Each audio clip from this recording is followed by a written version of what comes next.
ma jiraan siro guushu ay leedahay waa natiijooyin ka dhalatay diyaargarow shaqo adag iyo guuldarooyinkaaga oo aad wax ka baratay.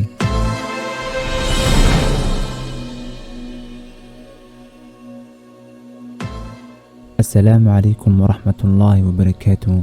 soo dhawaada daawadayaal, waa mar kale iyo muuqaal cusub. Guulaystuhu waa qof riyooday oo aan weligaa quusan. haddii aadan weligaa guuldaraysanin, weligaa iskuma dayin wax cusub.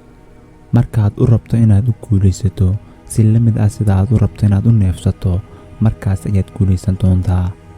dadka daciifka ahi way aargutaan, dadka xoogganna way cafiyaan, dadka caqliga badanna way iska indhatiraan.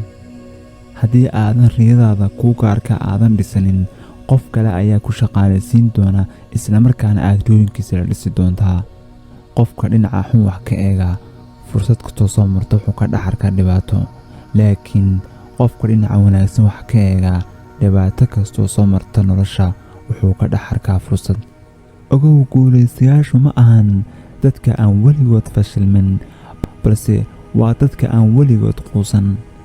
ha joojinin safarka noloshaada, ha joojin marka aad daasho, jooji marka aad si wanaagsan wax u qabato.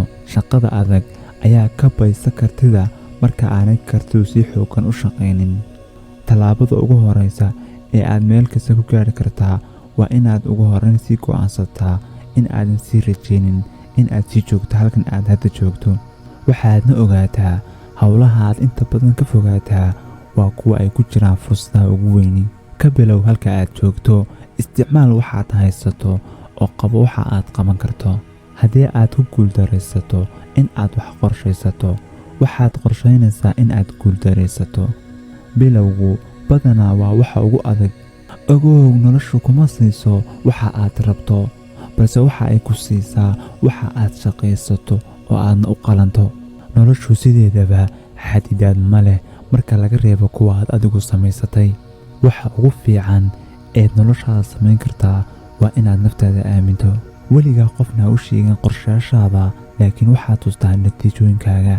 naftaada asxaan u samee oo dadka qaarkood noloshaada ka tirtir.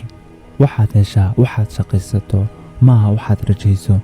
ma jiraan siro guushu ay leedahay waa natiijooyin ka dhalatay diyaargarow shaqo adag iyo guuldarooyinkaaga oo aad wax ka baratay. haddii ay ku dhahaan suurtagal ma aha, iyaga ayayna suurtagal u ahayn, balse adiga ma aha. adiga oo keliya ayaa bedeli kara noloshaada, laakiin ma jiro qof noloshaada ku beddelaya. maalin kastoo cusubi waa fursad cusub oo aad ku horumarin karto noloshaada. guushu waa isku geynta dadaalada yaryar ee aad maalin kasta samayso. habka ugu fiican aad ku bilaabi kartaa waa in aad hoojisaa hadalka oo aadna bilowda shaqada. waxaad wax badan ka barataa guuldaradaada in ka badan inta aad ka barato guushaada. ha u ogolaan in ay guuldaradu ku joojiso. guuldaradu waxay dhistaa dabeecadaada. qofka naftiisa kalsooni ku qabaa wuxuu helaa kalsoonida dadka kale. guushu kuu iman mayso oo ku soo heli mayso, waa in aad adigu baxdaa oo aad iyada soo heshaa. maanta qabo wax mustaqbalkaaga naftaadu kaga mahadnaqi doonto. ha sugin fursado, adigu abuur fursadaha. dejiso hadafiyo, hana joojin ilaa aad hankaaga gaadhayso. weligaa guulaysan maysid haddii aadan weligaa bilaabin. mar kasta samee waxa ugu fiican ee aad samayn karto. waxaad hadda beerato mar dhow ayaad goosan doontaa. wax isbeddelayaa ma jiraan haddii aadan adigu noloshaada beddelin. maalmaha adag ee noloshaada ku soo mara waa waxaa kaa dhiga qof xooggan. maanta waa fursadda aad ku dhisi lahayd berida aad rabto.